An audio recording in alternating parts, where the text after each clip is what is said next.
Wa alaikum salam wa rahmatullahi wa barakatuh. Umuvandimwe arabaza kubona amafunguro mu buryo bwa haramu, ese yagaburiye abantu nabo baba bariye haramu? Alhamdulillah wassalatu wassalamu ala rasulillah wa ba'd. Amafunguro y'umuntu ashingira ku buryo ayabonamo. Umuntu aramutse abona amafunguro mu nzira ya haramu, afite abakozi akoresha bamukorera akazi ka halali, bo akabishyura, ibyo ngibyo ntago baba aba bahaye haramu, kubera ko kuri bo ni icyuya cyabo bafashe, mu gihe we kuri we ari icyaha, ariko kuri bo aba ari inyishyu y'akazi kabo.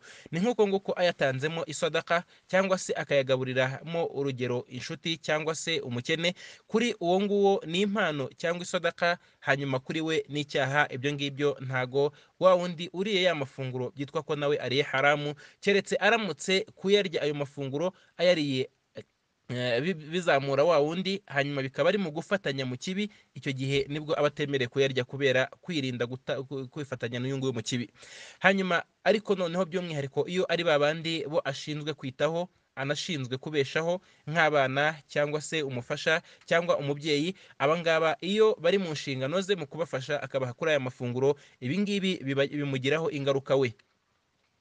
ingaruka we, aho rimwe na rimwe atabona inyishyu y'ineza ya cya gikorwa yakoze, kubera ko aba yatanze ibya haramu. Mu byo nyagasani amuziririza ni ukugera ku ntego ya cya gikorwa cye, kubera ko yagikoze mu nzira idahwitse. Naho wa wundi wariye ya mafunguro, we aba ariye halali, wallahu a'lam.